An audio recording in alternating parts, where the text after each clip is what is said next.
talking cross country with the head coach of the Columbia College Cougars cross country teams for the men and the number 19 ranked women's squad, Tim Cornell, coming in off big wins in the Stampede, and then at the University of Central Missouri in Warrensburg, 2 big wins, and again continuing to climb in the rankings on the women's side. And then again, Lindsey Martin, National Runner of the Week and AMC Conference Runner of the Week. Yes.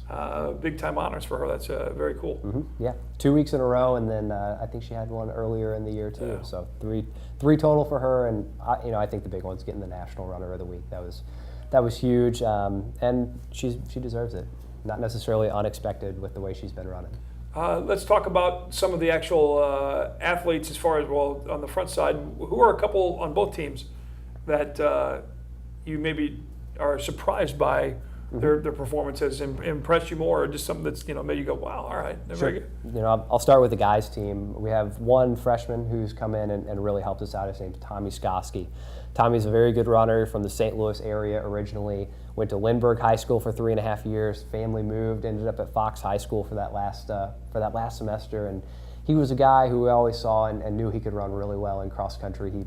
He dominated at 1,600 meters and at 3,200 meters. And for the guys, it's a big jump going from a 5K cross-country race to an 8K, just short of 5-mile cross-country race.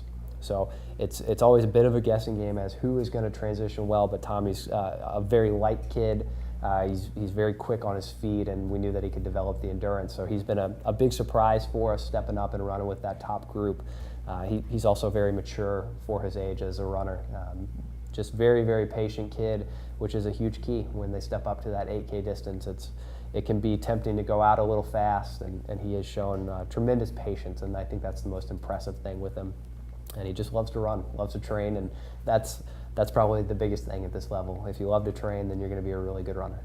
Makes it a little easier on your job as far as the coach is concerned. Absolutely. What about that rising star on your ladies' side? Lindsay's done a tremendous job, and she's really led that women's team to the 19 ranking. But there are 4 girls right behind her who I think are just as deserving as she is. She's garnered a few of the accolades early in the season, but that 19 ranking is really it's something to be proud of, and it's a 5-girl squad that's really been kicking butt. They've been doing awesome, training well as a team. Emily Schultz has been running right with Lindsay every step during practice. Maggie Noble and Riley Fader, 2 of our newcomers, have really solidified 3 and 4 for us. And Julie Montgomery, our only national qualifier on the women's side, has been our 5th runner. She had a bit of a tough summer with a few injuries, but she's coming on strong, and we expect her to be really up with 1 and 2 by the end of the year. Scheduling-wise, between practice and actual meets, obviously, you see a soccer schedule, and it's sometimes average 2 games a week, maybe even 3, depending on the timing of the year or the weeks go by. With you guys, it's a couple weeks at a time in between, maybe even 3 or more, depending on how do you balance the practice schedule, and what exactly is in a practice or a training session for a cross-country team? Sure. Well, with any training session that we want, whether it's long-term or short-term, we want to look at the end goal. And the end goal is the national championship and competing well on November 23rd. That's the end goal. And we need about 6 months to get there. The beginning portion is a base phase where we're just doing some light running, building into, for the girls, between 40 and 60 miles a week. For the guys, 60 to 75, 80 miles a week. Once we get into the meat of the season, we're doing a lot of tempo running, so trying to establish a pace where we're getting just a little bit tired, but we can still run a considerable distance, and then transitioning into some shorter intervals with bigger rest and really maximizing what we can do with our heart and our lungs. And then, as far as outside of actual running, I mean, is that practice? See it in an hour. That's 98% of it. We do some light stability training. We do some things in the weight room, but it's really just to ensure that we're not getting hurt. We don't use a whole lot of the muscles that take us side to side, and in cross country that's a big deal because you do have to stabilize yourself quite a bit on the grass. So we want to make sure that our ankles are solid and our knees are solid, and that our hips can take the hours and hours of running that are involved in a week of training for us. I want to use the stupid line of it's a sprint, not a marathon, but it's not. I mean, a marathon, not a sprint. Absolutely. That's not exactly what you do either.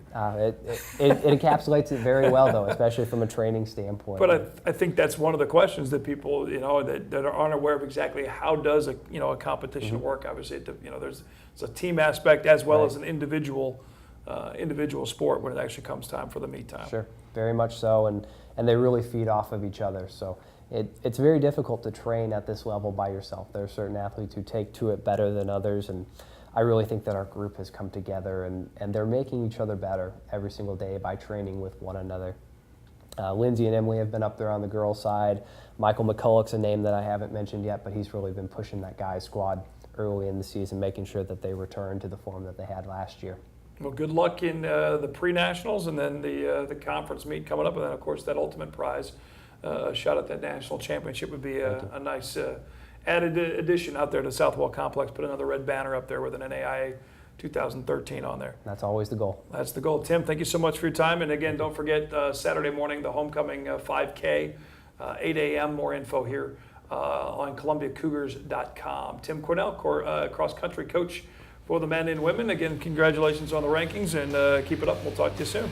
Thank you so much for having me. Cornell, thanks for watching Cougar Coaches Show on Mediacom Channel 22.